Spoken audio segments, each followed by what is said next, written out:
can't go back and forth? How do they go back and forth? That's what we need to build. Yeah. Our place, where we can dream and share it. Our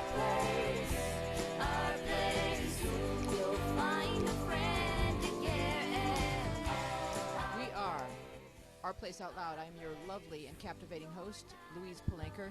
You are not alone at our place, as she sung. We are here with a cast of very wise and wonderful kids. We've got Rhodey, we've got Kimute, we've got Montana, Nico, Nikki, and Yulia's on the bench. Jake's in the booth, and we're taking your calls, 888-531-7171. You can give us a call. We have a lot to talk about. We were supposed to have a caller at the top of the show. She has not called. Maybe she'll call. Maybe she won't. Maybe she's busy.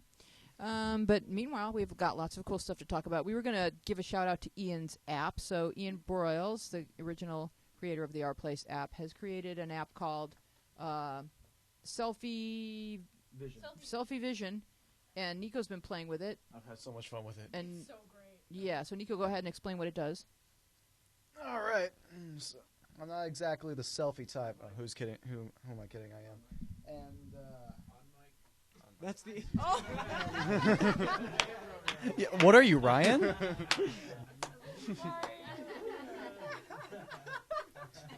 Where is Ryan? Oh, I don't know. Oh, she's calling. All right, you. No, it's okay. Go ahead and. It's going. kind of frozen right now. So why don't we go to the caller? Oh, it's really frozen. It's a little bit frozen. Oh, No, that's you not. go to the. Oh, You're that's doing not it there. wrong. It's a perfect app. There we go. All right. Oh, there we go. Okay, so selfie vision. It's basically Show it to them. you got four Oh, screens. we could do a selfie vision of like the whole room. All right, let's do that. Basically, it takes a video of you.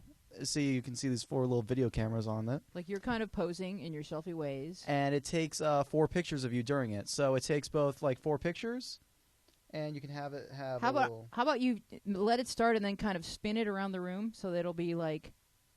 All right, let's do this. Can you do this, Nico? Want me to stand in the center, or? Oh yeah, do it stand in the heart. center of the room. I think that's good. All right. But you got to start on your own face though. Oh, I know that. You have to practice your selfie vision skill and technique. All right, let's do this. God dang it, I can't get this. All right. Is this the best show you've ever It's watched? very difficult to take selfies of other people. Riveting. Taking selfies of other Yeah. people. Yeah, I guess. Some abbreviation of this. Going so well, we're getting technical difficulties. uh, Oh, here we go. here we go. Everybody wave. Here we go. Did we get something? We have a blurry picture of my. All right. So that's awful. This is absolutely awful. I need to be on. I'm gonna grab a mic. Hey, I have an idea. Here. You could. Oh, get it. So awful. This is going so awful, everyone. Just so you know. Nico, it's okay. Well, you know, So bad. Because this is a really cool app, and I'm just. Like, it's messing really it up cool. right We now. didn't rehearse, and I asked him to do something that was a little complicated. So spend the rest of the show thinking about how maybe to demonstrate selfie vision, and then we'll come back to you after we do our caller, or later on in the show after we help. some Louise, you kids. really overextended me. I mean, I'm taking not 1 but 4 pictures on I that know thing. it really was a tremendous amount to ask, and you know, hopefully Ian will call in and just say, you know what, Nico, I'm going to take you on the road with me. You're the best selfie image demonstrator in the history of selfie image demonstrators. All right, our caller is on the line. Hello. Hello. Hi, is this Cassidy? Yes, it is. Very excellent. Nice to hear from you. Well, nice to talk with you. Thanks for having me on. Of course. So I've been telling the kids on the show. I don't know if you're watching online and you can see the lovely panel of kids that we've got here, but I'm not good at math, but there's 5 or 7 kids here in the room. And I was talking to them about your movie. Do we need her to turn down the we need you to turn down the show on your end, Cassidy? Yeah, I don't have it on. Oh. Does someone have their phone on with the show on? Mm. Jolene? No. Oh. Not I was yet. just hearing I was hearing an echo like 5 or 7 seconds later of what we had just said. Yeah. In my own head, I heard me saying, "Is this Cassidy?" And I know that already happened. I'm not good at time travel. It may have been Ian's app. Oh, yeah, that records sound, too, not just video. All right, everyone turn off their devices and let's focus on Cassidy. So tell us about your movie and some of your inspiration to get started, because making a movie is a lot of work. Yeah, as you know. Yeah, Bullies and Friends, it focuses on the true incident of a 14-year-old girl who was bullied and threatened with death by 3 girls at her high school. And it resulted in her hanging herself in her bedroom with her dog's leash. And in the suicide note she left behind, she named the 3 girls. The incident sparked an investigation by a regional prosecutor's office, and it led to the precedent-setting court case where, for the first time in North America, teen girls were made to stand trial for bullying. And I had heard of the incident on the Oprah Winfrey Show, Mm-hmm.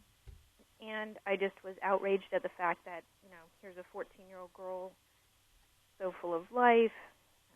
She was involved in acting and theater and all of that, loved animals, and the fact that she truly believed these girls were going to kill her, and she thought they were going to do it the following week. So there she was on a Friday night and ended up killing herself. And her younger brother was the one to find her in her bedroom when he went to go get her for the family's dinner. The mom was calling out to her, and so the brother went in and made the gruesome discovery. Was there, so you've done some research into this specific incident. Was there rivalry over boys, or what was at the genesis of the bullying? Had they begun as friends and then become rivals? Right. The genesis of it was primarily, I guess, if you wanted to use one word, it would be jealousy. And that stemmed from, I guess you could say, the most harshest tormentor, where she was new to the high school, and, well, they all were, it was 9th grade, but she was new to the town, and she wanted to be best friends with Dawn Marie, the girl who killed herself. Mm-hmm. And Dawn Marie was perfectly willing and was a friend to her, but Dawn Marie happened to have a best friend Mm-hmm. already. So she's like, well, I have a best friend, Paula, but, we can all be friends. And from there it went. It was not good enough for this bully, and so she went around spreading lies to many other girls, but especially these 2 girls, telling these 2 girls that Dawn Marie either wanted to get them beaten up or was going to get them beaten up, because there was this whole subculture going on in the town of girls beating up one another after school that parents knew nothing about until the court case came out. Wow. And this is your suburban, kind of rural, small town where nothing ever bad happens until it did. And so it stemmed from that jealousy. So that girl went around spreading lies to these other girls. Hey, Dawn Marie's going to get you beat up, or she said this about you and said bad things about you. She had even told Dawn Marie's best friend at one point that Dawn Marie said bad things about her. But the best friend, fortunately, went to Dawn Marie and just asked her, point blank. So she did the right thing, which is communication. And they figured out that the level of jealousy, but they didn't know to the extent that it was so widespread and how far it had gone. Mm-hmm. I'm going to ask the kids on the panel here if they have any questions for you. Montana? Hi. I was wondering if you could tell us, because I know a lot of this is really sensitive, especially to the parents and the people who are involved. What was the most brutal part of this bullying, and what was the tipping point for this girl who killed herself? Great question. The tipping point was that about half a year earlier, in a town nearby, another teen girl around 13, 14 years old was literally beaten to death by a group of boys and girls, and she was drowned in a river and left there. So the main bully involved in Dawn Marie's case, this main girl who was jealous and all of that, I'll just use her first name, which was Darla. She was the daughter of a prominent police officer in the town. So first of all, she told other kids, hey, I can have my dad arrest you or anyone in your family if I want, because he's a cop and he'll do what I say. And second of all, this girl told Dawn Marie, you're going to end up dead like that other girl, except with you, they're not going to find your body. Oh my gosh. And the girls in this town, they all belonged to gangs, for lack of a better word. But it wasn't like, you know, you're in, I don't know, the city of LA or something where you have these gangs, or it wasn't recognizable to the outside observer, but they all had groups which they called their gang, and they all had names for their gang. And you had to be in a gang to be protected from other girls, or you would get beaten up. It was, like I said, this whole subculture going on. And so Dawn Marie belonged to a group called the Ghetto, but only to the extent where she was friends with the leader of the group, per se. Mm-hmm. So she thought she was protected. And so when this girl, Darla, the police officer's daughter, went and told the leader of the group that Dawn Marie wanted to get her beaten up, that leader of the group started to believe it and called Dawn, questioning her, and said, hey, we'll meet me at the group's location in this area that was known as the Ghetto Woods. But Dawn Marie knew that location to be one of the spots where they brutally beat up other girls. And so she thought it was just a trap to get her there. And then plus this police officer's daughter said, you know, next we may come after your best friend or your little brother. So in a way, Dawn Marie felt her only escape for herself and to protect those she cared about was to end her own life. So that definitely was the tipping point. All right, Kiamute has a question for you. Hi. Hi. I'm wondering what you think. Do you think the threats were empty and she would have been okay, or do you think that she might have been in moral danger? Right. There's no telling how far that girl Darla would have gone, the police officer's daughter.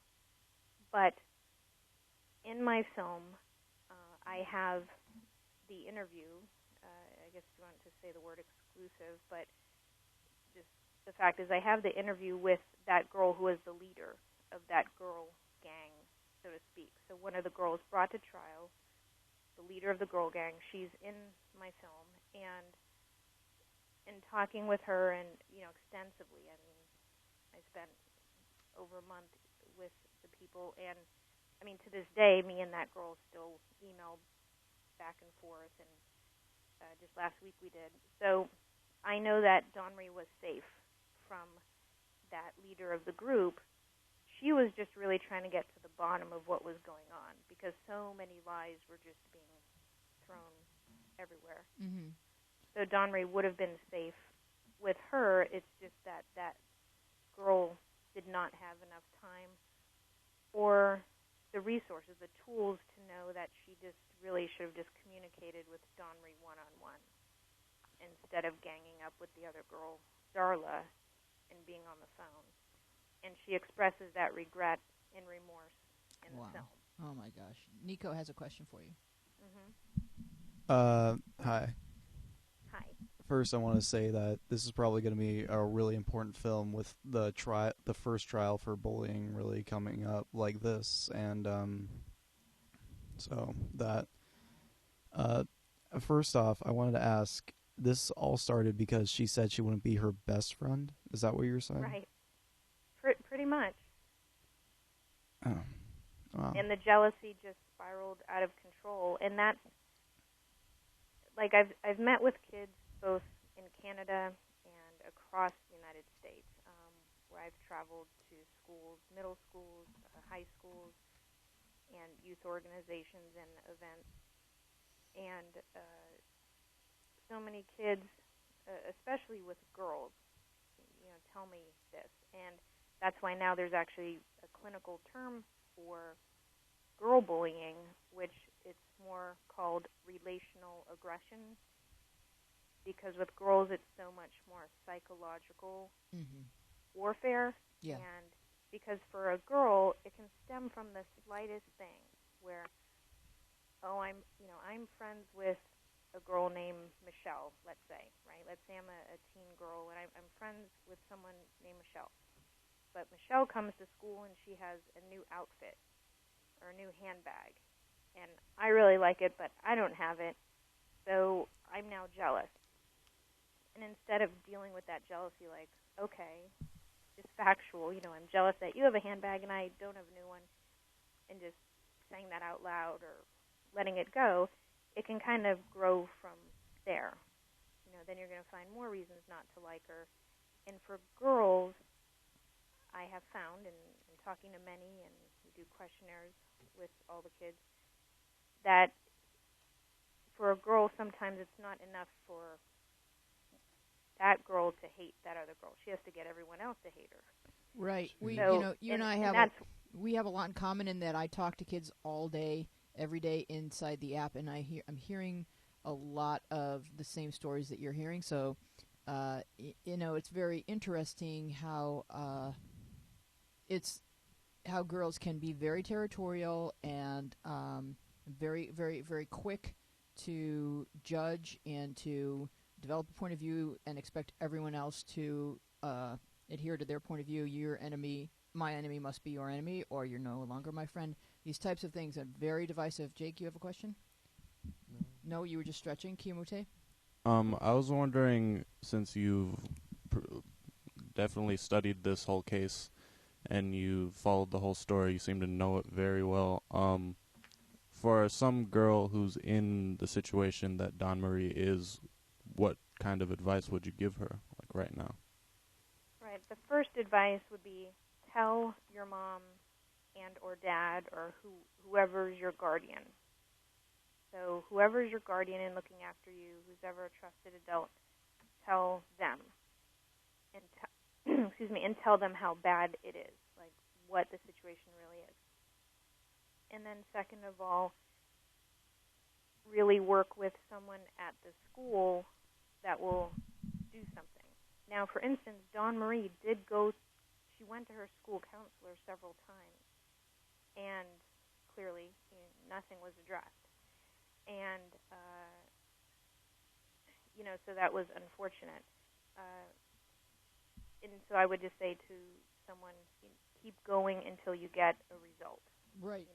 Keep going talking until you get action taken. And if that means you say, I'm going to stay home from school until this gets solved, so be it. But do that in conjunction with your guardian. Don't just skip school and not tell anyone. Nikki has a question for you. Just keep going until you get the result. keep talking. It can feel like your voice doesn't matter if the first people are not listening. It can feel like I'm supposed to buck up and handle this on my own, but you just need to keep talking. There's going to be some teacher at your school who's kind and who's an approachable person. Nikki, did you have a question? Yeah. From a legal standpoint, is there any precedent in terms of how you prosecute someone for cyberbullying?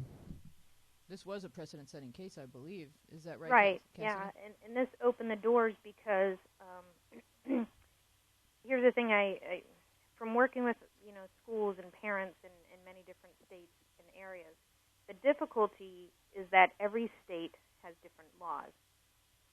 For instance, right now in the United States, I believe as it is right now, New Jersey has the toughest cyberbullying laws.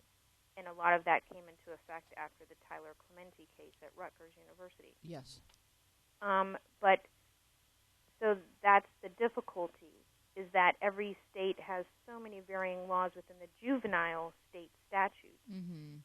Because, for instance, if an adult did some of these same things to another adult, they would be prosecuted quickly and more effectively because the juvenile state statutes truly have not caught up to what is going on regarding cyberbullying or bullying in any fashion, any type of harassment, threat.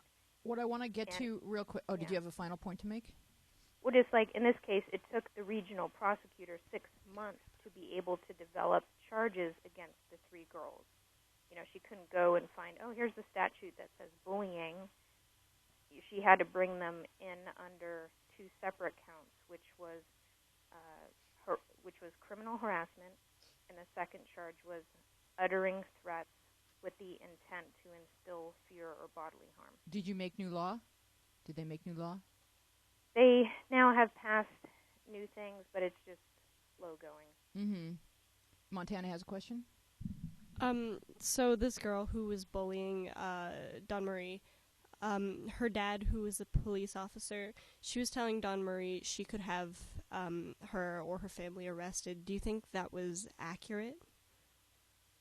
I would say yes, because her father, well, I guess I won't say this on air. Let's say how to say this.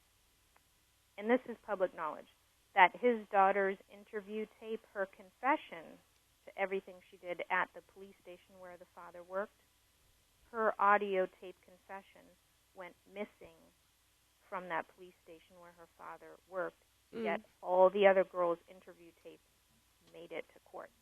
And I Okay. talked to the judge specifically about that because the judge is also in my film. Oh, All right.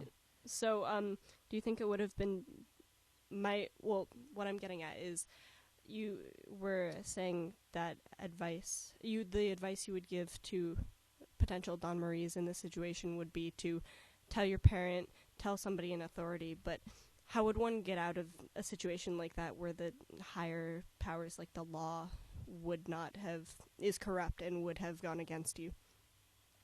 Right. It's a matter of going above that police officer. You know, so whether he was an officer at the time or a sergeant, you know, so then go to his lieutenant, go to the captain. And in this case, the mother of Dawn Marie finally worked with the regional prosecutor who is over the police department.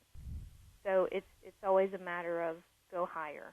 Just keep going higher, go up the chain until you get to the people who are over the other people, the bad people, you know, who are corrupt and, you know, not following the law, and that's about all you can do.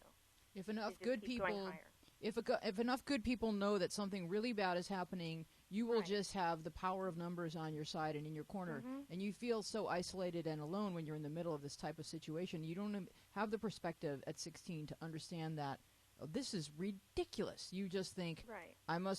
this must be how I'm supposed to be treated, and I must have to figure my way out of this because these are my friends, and you just don't know differently. You haven't lived enough to know this is craziness, and all I need is like 3 adults with good, decent minds to just be in my corner and march into wherever they need to march into and say, this stops today. And let's have a meeting of all the parents and shed some light on what is going on with the kids in this town, because it is not okay. And I wanted to real quick, Cassidy, have you mention how people can help you get your film across the finish line into distribution, into high schools everywhere. So keep this discussion moving forward, and use what happened to Dawn Marie to help a lot of other kids. Right. It's so important right now. We have a much-needed fundraising campaign. We cannot get this film released unless we raise the funds needed for the distribution company. As I said, this is an independent film that I self-funded through paychecks, getting donations of people's work, myself working on it, you know, for no pay while working other jobs, and I sold my house to make the film. Oh my goodness. And so, you know, but I made it with the intent to save one boy or girl's life, and I already know that's been achieved. Wonderful. At schools where we've done preview screenings, and I've had kids come up to me saying they were seriously planning to kill themselves, and now that they they just watched the film, they were like, yeah, their eyes were open, they saw the devastation their death would have and all of that, and said they'd now seek help instead. So with that, and the film achieved acclaim and was awarded the Impact Film Award by the United Nations Association and all of that, which is amazing and fantastic, and that led to a distribution company selecting the film for distribution globally. So that means on television, whether on Showtime or the Oprah Winfrey Network or wherever, and DVD, Netflix, all of that. But a distributor does not pay any upfront funding, and they require the filmmaker, to provide for the different things, closed captioning, other requirements, different insurances and all of that, and all kind of final editing. And the bottom line is it comes to an expensive amount of money that we just, we don't have. Like, we're out of funds. So where can people go to find the the crowdsourcing for you? They can go on Indiegogo.com under the film category and just type in Bullies and Friends. And you can donate from $1 up. And, don't think that your dollar doesn't matter, because it does. And it can also boost the campaign's page ranking so that more people across the globe can find our campaign. Yeah, and share it on all of your social network. Even if you can only donate $1, go ahead and do a Facebook like and a Twitter like and Instagram, and let people know that, because you've put together a really beautiful video about the film, and it got me interested enough to call you and contact you and have you on. So I know it's working, and we just have to keep spreading the word. Right, and if you want to get in touch with me, just email me at info@bulliesandfriends.com and say, hey, I want to help out or help on social media. I'll deputize you all as, social media marketers, and I'll put you on our website, as part of our film team and all of that. So feel free to reach out to me and get the word out, because it's just so important. Here we have a distributor waiting to release this film. We just need to raise these final funds to get it there. And if you have any additional questions, you can write to me at Ask Wheezy, and I will answer your questions about Cassie. We've already got a link in the app to your Indiegogo crowd funding. And I want to thank you so much for being with us today, Cassidy. It really means a lot. You're saving lives. Well, thank you for having me on. Oh, our pleasure. I'll talk to you soon. Okay, thanks. Okay, take care. Guys. All right. You too. Bye-bye. Yeah, bye. All right. She's fantastic. Good questions, you guys. Yeah. Really great. Really great. We are at 888-531-7171. The phone line is free. You can now call up. I don't know how you're doing. Cool. Yeah, that was really cool. I can't wait to see the whole movie. I'm really interested. I thought, I've heard stuff about, like, cyberbullying before, where it's, like, they were saying things and it hurt them deeply, and then they killed themselves. Nothing like this before. This sounds like, for lack of a better analogy, like, sort of mafia-ish. It does. Yeah, it sounds like Goodfellas. She's like, oh, well, I'm gonna get my gang to, like, kill you. Like, that's crazy.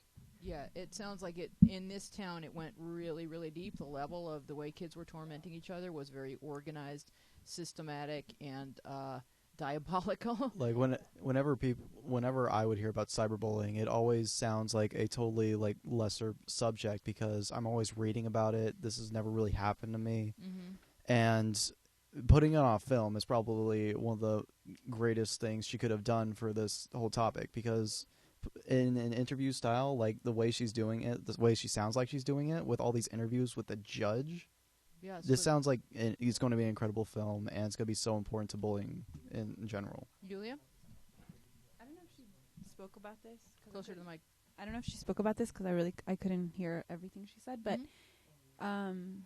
where can we watch the movie? Because I want to watch it now. It's not out yet. She's trying to find okay. distribution, and so she's got an Indiegogo campaign for crowdsourcing and crowdfunding, and you can go there and you can see the trailer or see her talking about the movie and what she needs to. I know exactly what she's talking about, because I had to.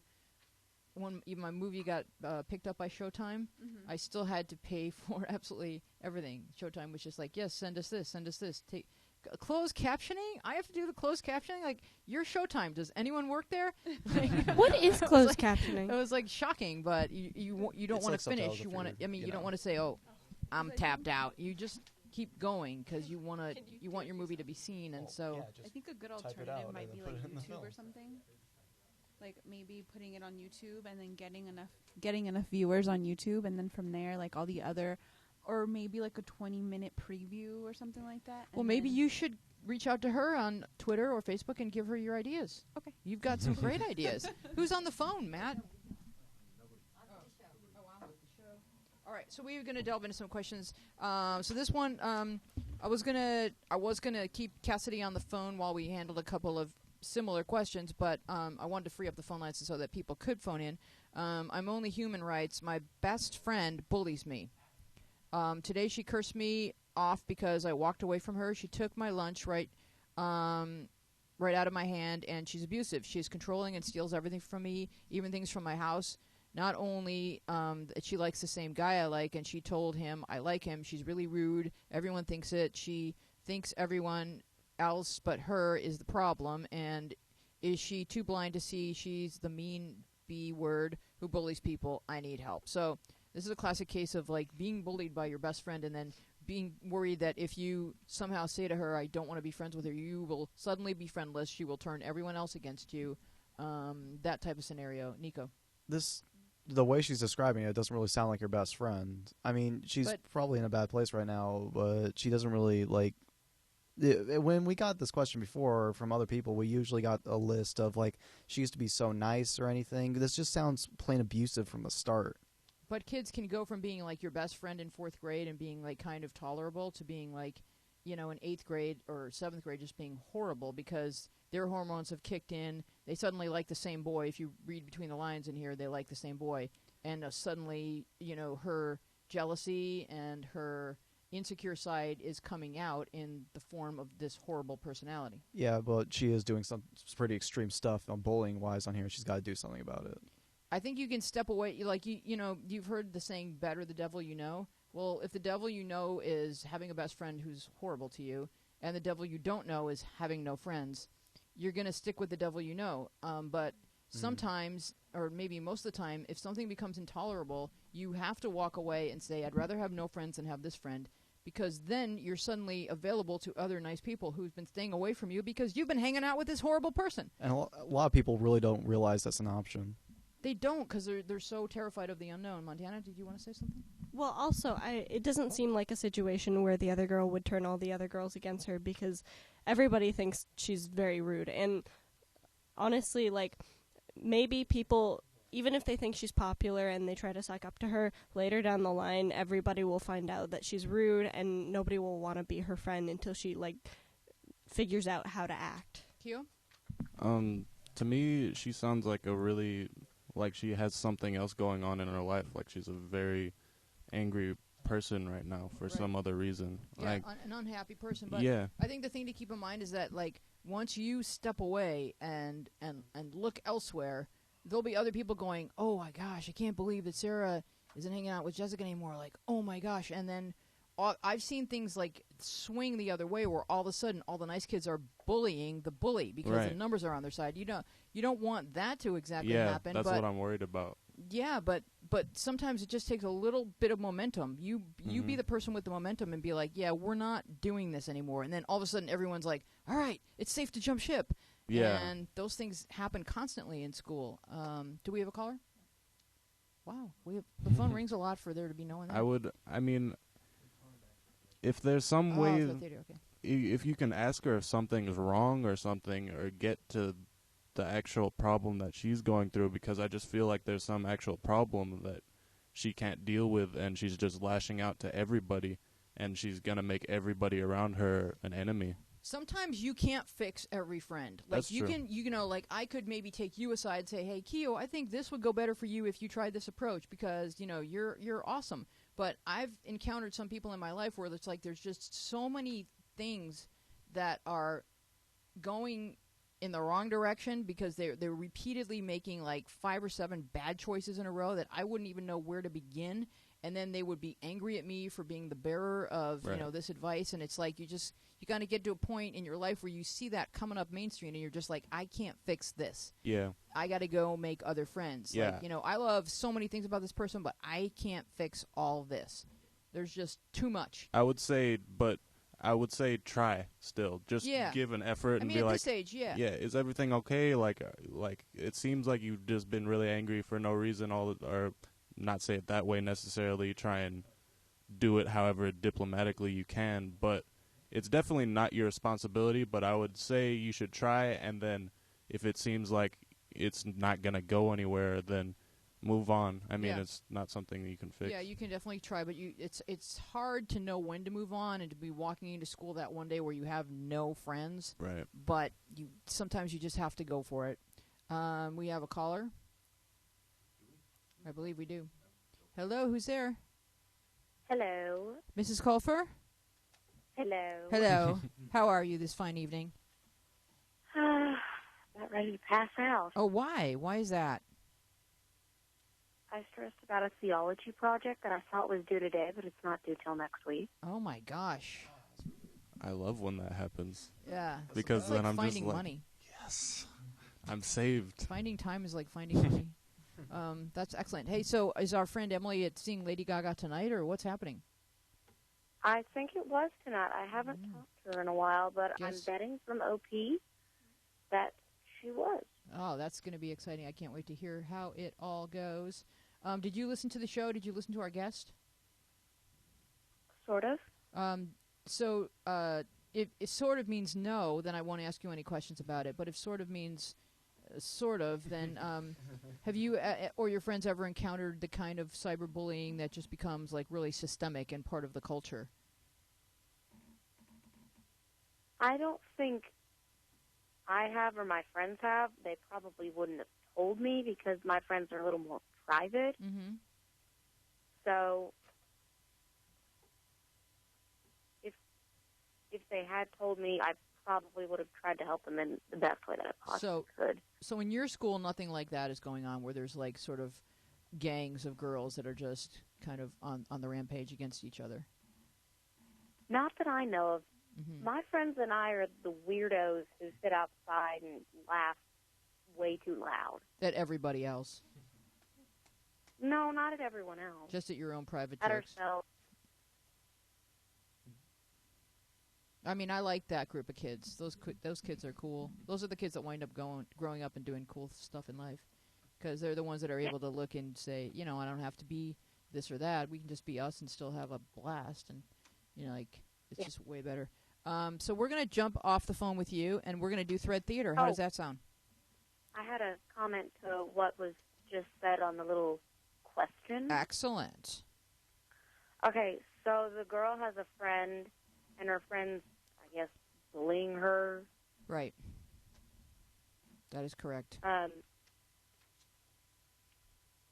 So if she's trying to kind of get her away a little more, she could start talking to other people while still being friends with that girl, Mm-hmm. and maybe slowly drift apart, Yep, that's not spend so much time with that person. that's a good plan.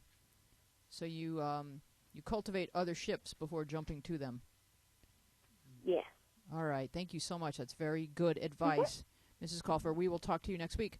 We're going to do Thread Theater just because we haven't done it in a couple of weeks. We've had some really good guests, but I think this Thread Theater is kind of interesting. It's the title. Let's just go around the room. We'll start with you, Rhoda. You can be Give Me Therapy, and I don't know the next screen name. Is a Horse? Yeah. Anyway, so the Thread Theater is entitled "What Is Love," and then in parentheses I put "Baby Don't Hurt Me." And if you get that, you know. I started singing that when I wrote it. Don't hurt me no more. What is love? I did the head bobby thing Oh, from the Night head at Bobby the thing. Roxbury. Yes, from Roxbury. Excellent. Okay, so Oh, is this on camera? Shit. curtain up. Hold on. What? I want to see it. There you go. I don't The caller will actually have to need the wait mic. until after Thread Theater. Thread Theater, curtain up. Rhodey, give me therapy. Some people think that teenagers can't be in love. Like, they don't know what love is. Do you think you can experience true love at any age? I is a horse. People love their family, friends, pets, and at all ages. So of course we can fall in love with a boy or girl at a young age. Some teens think they've found love, but then don't find real love until they're older. 1 week they're dating a guy saying they love him, and the next they love someone else. So you can find love at any age, but at a young age, you don't know what love is. Path. To those people, I'd like to ask, what is love? You could write a 10-page essay and still not have the answer. Love isn't something that's easily controlled, and most times crushes aren't picked. They just kind of happen. Sure, one day a girl might be head over heels for a handsome guy, but then the next day have a crush on someone else. That doesn't make the first crush illegitimate or not love. It just means that the girl fell in love with a part of the guy, but fell out once she saw that the other parts made him unappealing as a whole.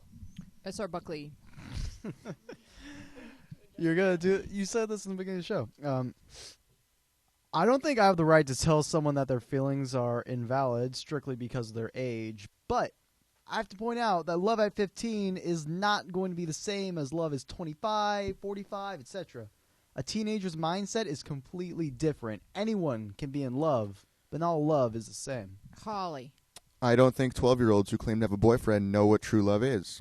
They could act flirtatiously to each other, but they are not a couple. S.R. Buckley. I don't think anyone has the right to say what someone is feeling is invalid. Teenage love is different than adults being in love. That doesn't mean that they can't be in love. I didn't say they couldn't. I'm just saying that teenagers can't love someone and understand love enough to the point where they could want to be a couple and get married. What about the teenagers that do get married while still teenagers?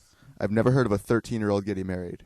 Even in ancient Greece and Athens, teenagers didn't get married until they were 15. That was then. This is now. Well, you can get married as young as 16, I'm pretty sure, with parents' permission. I've seen it happen before. Then they're old enough. I'm talking about 12-year-olds who supposedly have boyfriends. All they do is flirt. And when the other person asks them to stop, they say they broke up. They never say, I love you. They just act all flirty, calling guys hot. But they don't say they love the person. Okay, well, I've never seen anything like that before, but 12-year-olds aren't teenagers, right? I'm pretty sure you're only a teen if you're at least 13. Bubbles. I believe you can love anyone or anything at any age. I also believe in love at first sight and that you can fall in and out of love as many times as possible. No one can say what love is. Everyone has different opinions about love and how it feels. I don't believe in love at first sight. That's only focusing on a person's looks and not their personality. Love is falling in love with both their looks and their personality overall. Ace. I think that people say teenagers can't fall in love because a lot of times we think we're in love when it's just a crush. But that doesn't mean we can't truly be in love. We just have to be careful about telling the difference between love and a crush. All ULB. Julia? I feel like as a teen we can experience what we consider love, but it will take us to mature enough to realize what real love is. Our mind can only accept what we think or hear what love is at the moment. Exactly. All right. That was good my line. Good theater. Good Thread Theater. Do we have a caller who wanted to talk about Thread Theater? Hello, who's there? Hi, it's Maddie. Hi, Maddie. Did Hey, you Maddie. have How are you guys? good? Maddie. We miss Hi. you. Did you have thoughts and opinions about whether or not teenagers can be in love? I do actually. Okay. I think S.R. Buckley had it really, really well. As in, it's a different kind of love. It's still love. It can still be true love. You know how you see 8-year-olds getting quote unquote married. With little grass rings or whatever. I think it's just a different kind of love. It doesn't make it any less valid. It's just a different kind of love. Yeah, I love what Path said. I thought that was so articulate and wise. I agree. I do want to say, Maddie, though, that one of the things that wasn't addressed is that although it may not be real love, what they're feeling, whether it's a crush on someone they don't know that well or whatever it is, it can be so intense that it's completely overwhelming. And I think when you're a grown up and you're in love and you're getting married and you're really comfortable with that person and you love that person and that's the person you've chosen, it doesn't feel as intense as it felt the first time you fell into crush or I don't want to use the word obsession, but like infatuation in high school or college. Like, it seems like it gets easier every time you fall in love, so that you can have more sense of about you regarding it. Like the first times, so I don't want to ever like diminish or not give complete credit to how overwhelming the feelings are for teenagers. Whether or not you can define it as love, it's still a very powerful feeling. Nikki, or no, your hand's not up. Montana. Oh, Maddie, are you still online? Yes, she is. I Hi. am, and actually there's something else I wanted to say like afterwards, so go ahead. Okay. Okay. Yeah, my view on love, I think like anybody at any age can be in love, because from the time you're a little kid, you know what love is, and it's caring about somebody, regardless if it's like you love your parents, you love your dog, you love a guy. But like, being in love is a different feeling. It's this feeling of infatuation and romanticness. That's okay. So I think the reason people belittle love when you're like a preteen is because you're so new to it and you have no idea what it is, and all you know is basically from Disney movies, which lie about everything. And then you're just like, what am I feeling? This is so crazy. And then the next day you break up because, honestly, sometimes you just get scared and you're like, I need to back away from this until I can, like, handle it. But as you get older, you can control that more. You see more what it looks like. You see more the, like, upsides, downfalls. And when you fall in love with somebody, yeah, it's a lot of you care about them, but also you're infatuated with them. And as your relationship grows, you get more kind of comfortable. Like, you guys can sit on the couch and just fall asleep, and that's just what you do, and that's just your thing. It just feels like home. Yeah. The person feels like Yeah. home. And so that's why I think, like, at any age, you can have, like, true love. But it really depends on the state of your relationship, whether it be, like, really new or, like, years old. That determines what kind of love, like married love or, like, when you first get in a relationship, which is completely different. Mm-hmm. Kyo? Okay, so first of all, love is very vague to me. It doesn't have a concrete definition of, like, I mean, I know the idea, and when I'm talking about love, I know exactly what I'm talking about, like what I love and everything. But that may be a completely different thing to whatever anybody else is talking about. So I think it varies a lot. And I think what people think about true love is the less that you, like, flop out of it, like, the more you are into it and unable to get out of it, then it's more true. Like, that's how I feel about, like, what most people think about love. Mm-hmm. So it's a commitment right, level that's there. Right. So you're not going to just the next day have a new boyfriend or like somebody else. So, and I think that just comes with maturing, but I don't think that makes the actual feeling that you're in when you're in it any less of a thing. Like, I have this analogy in my head of when a little kid is sad, like, they start crying, and when they're crying, they're really sad. They're not sad, but the next, like, you could wait 5 minutes and they'll be happy again and, like, running around. Yeah. Whereas, like, with an adult, they're sad for longer, and it takes them longer to get happy again. But it doesn't mean that, like, I mean, I feel like they're both sad in that moment. Like, it's like dogs. Food, food, food, leash. Yeah. And, like, you might look at that later and say, oh, that wasn't anything, but it was. In that moment, it was. That moment, yeah. Nikki. I think it's totally true that we, as a society, overanalyze everything. Your mic's cutting in and out. May need to loose connector. Go for it. Go ahead. I just think in society, it's very true that we tend to overanalyze everything in retrospect, and just overreact and say that something was different than what it really was at the time. When, like Kyo said, at the time it was as bad, or the emotions were as true as. Yeah. I mean, Yeah. if you fall, like Jake and Rhodey actually watched me fall down the steps, and, like, for, like, 3 minutes, like, I was, like, in that kind of pain where you're just like, ow, ow, ow, ow, ow. And then, I walked it off, like a sport. And, you know, it doesn't ever hurt as bad as it does, like, the second you fall. And, and so we do go in and out of things, but I just want to say that, like, whatever you want to define it as, whatever you want to call it, infatuation, crush, or love, or whatever, even if you're in love alone, even if you're in love with a celebrity who doesn't know you, like, I never want to diminish those feelings. They're because I had them when I was 12 and 15, and I know what that feels like. It's very, very powerful, and I would never say to any kid, "Oh, it's puppy love," or give it some pet name, because it's still what you're feeling, and that needs to be validated. Maddie, what did you want to say? Oh, I just wanted to give a quick update that I might be back the week after next. Wow, did you get fired? No.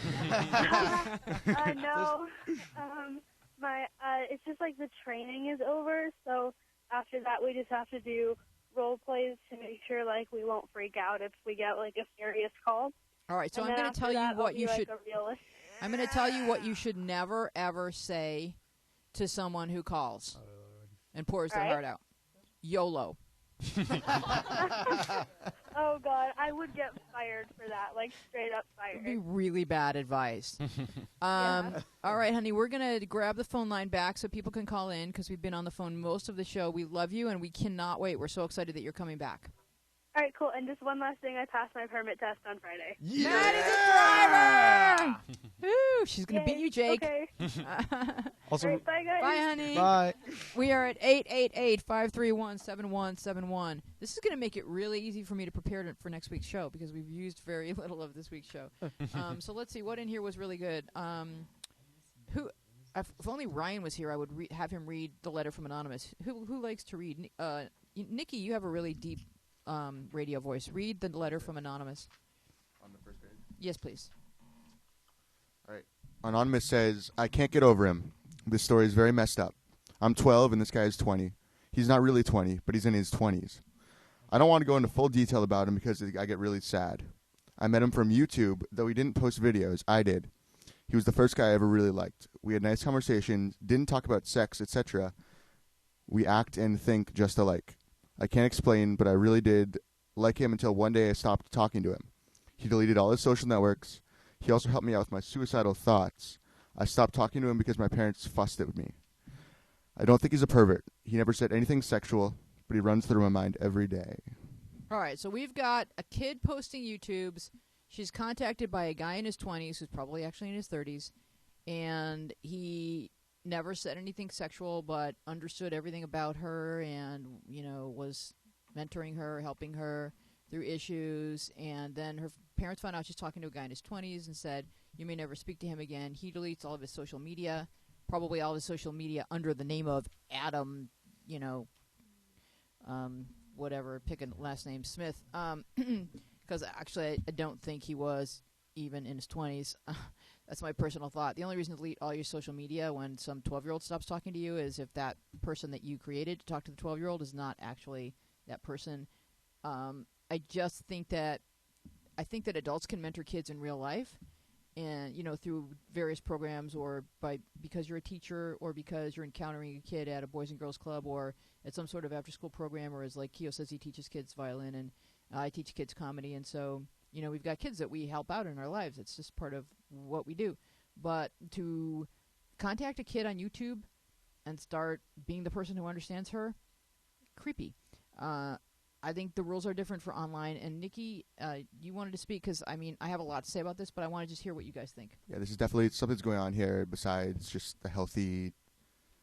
I don't know can a healthy 20-plus-year-old relationship with a younger than teenager person exist. I don't think that on the internet that's possible. I don't think on the internet it's possible. I think it's possible through mentoring in real life, Right. actual programs, because a kid, if it takes a village to raise a child, then yes, there's a lot of villagers that are like awesome people that are really going to help raise the child, that are not interested in anything inappropriate. But why is a guy in his 20s who has no YouTube videos of his own reaching out to a 12-year-old who has YouTube videos? Red flags are everywhere, and your parents did the right thing. I know you think you love him, but I would be shocked if he wasn't going to move that conversation into something sexual eventually. Just absolutely shocked if that wasn't going to happen, if you had not cut ties. Montana, you're thinking and thinking and thinking. What are you thinking? I wasn't actually raising my hand. I was just going like no, but this, I can like I was watch thinking. you think. I want to know what you're thinking. Yeah, I was just thinking like, okay, first of all, I hate to tell it to her, but it's like, yeah, it's probably sexual. 'Cause that just doesn't happen in real life. You get to know 20-something-year-olds, something-year-old guys, and literally it's just sex with them. Not to belittle any 20-something-year-old guys, but yeah. So I think it's best that she cut off right now because at least she still has the ideal of him, and it's nice to know that somebody's looking out for you. And I think it would have ruined it worse if that conversation had moved into something creepy. So even though it hurts now, it does get better. And you'll find somebody who's real, who you can talk to, and who will help you with your stuff. What are you thinking, Brody? I mean, I think you can have mentors and, like, people you feel close with like that in real life. But it definitely needs to be someone in a situation where, like, if they're a teacher or a mentor, like, where it's someone you actually know and you know that they have your best interest in mind. So I think it can happen. You just have to, like, be really careful about it. Yeah, I mean, I think the appropriate amount of contact from a 20-year-old to a kid on YouTube would be great job. That's it. Mm-hmm. And that's really it. Jake? Okay, I just have to make this point. Who's meeting people on YouTube? That's not a thing.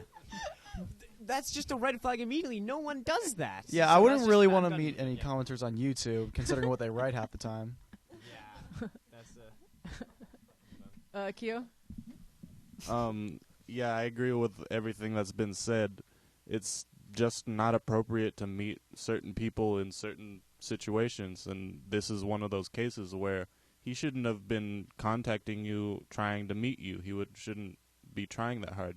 Like you said, you just said, great job. Like, that's it. That's all you need to say. And I don't think, she said that we think just alike. I don't think that there's any 20-year-old man who thinks just like a 12-year-old girl. Well, what pedophiles generally do when they're grooming someone is they magically think just Right. like you, and Yeah. they magically think you're absolutely beautiful, and they magically say all the things about yourself that you value because they're able to figure that out through conversation, and then they're magically going to be passing through your town very, very soon. And isn't it just, meant to be?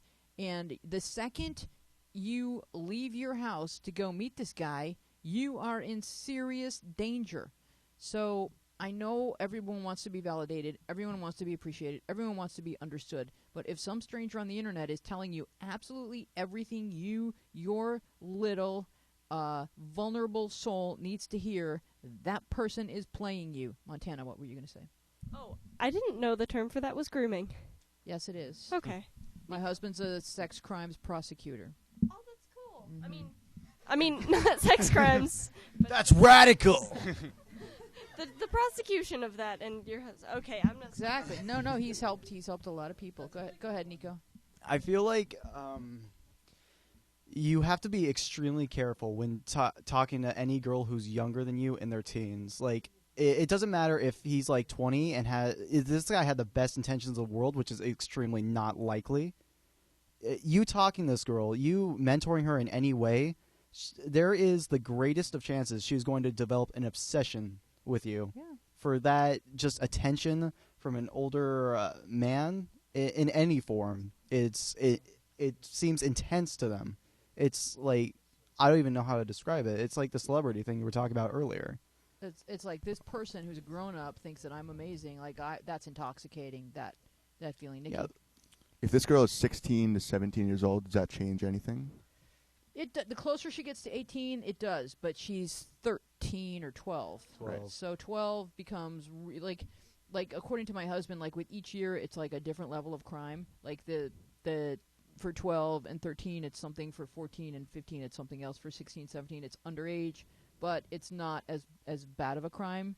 But she would still be in trouble if she went somewhere to meet him and she was like snatched up by some sort of sex trade people. It's still dangerous. I mean, girls are in danger all the time. Even after the age of 21, girls are in danger. When you go out, you need girlfriends with you because you could be in trouble if you have one too many drinks. Like, women are always in danger. Let's face it. So you just always have to assume that the person that you're talking to may be thinking about sex. And you have to protect yourself, Keo.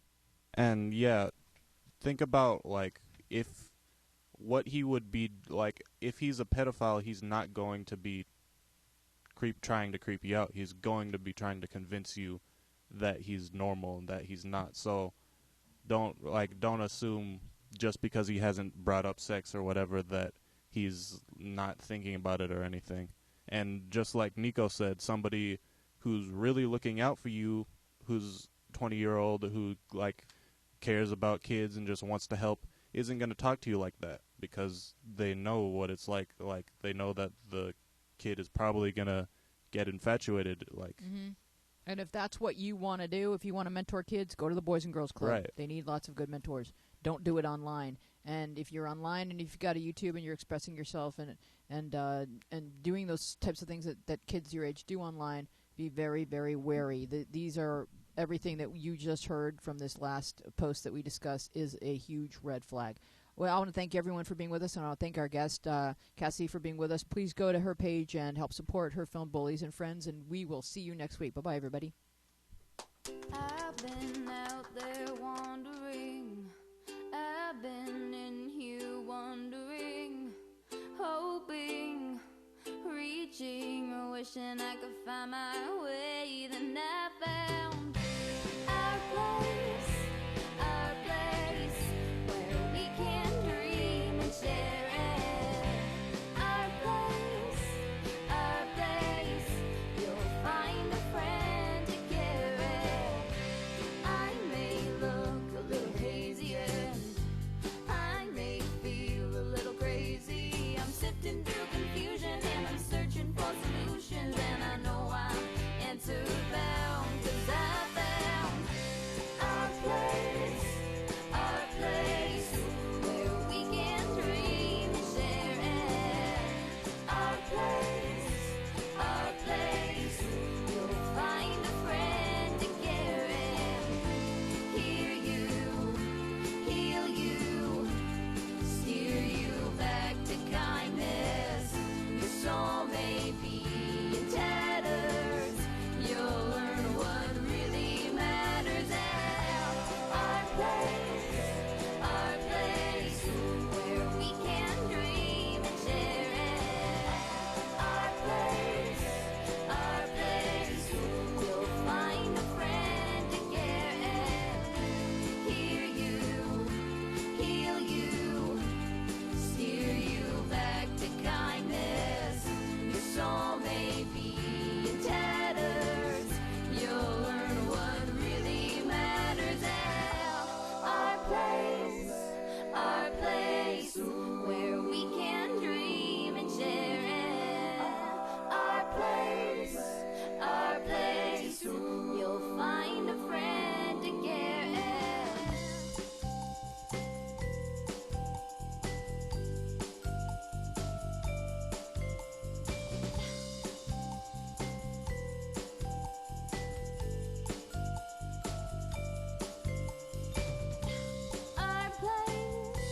Our place, where we can dream and share it. Our place, you'll find a friend to care it. Hear you, heal you, steer you back to kindness. Your soul may be in tatters. You'll learn what really matters.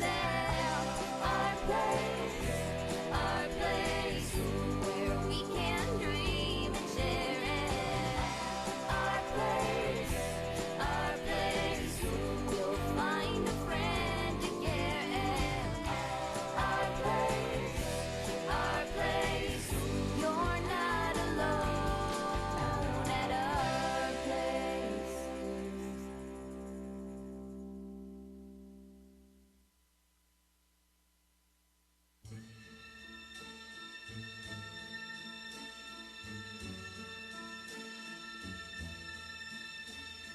Our song, we used to call it our song.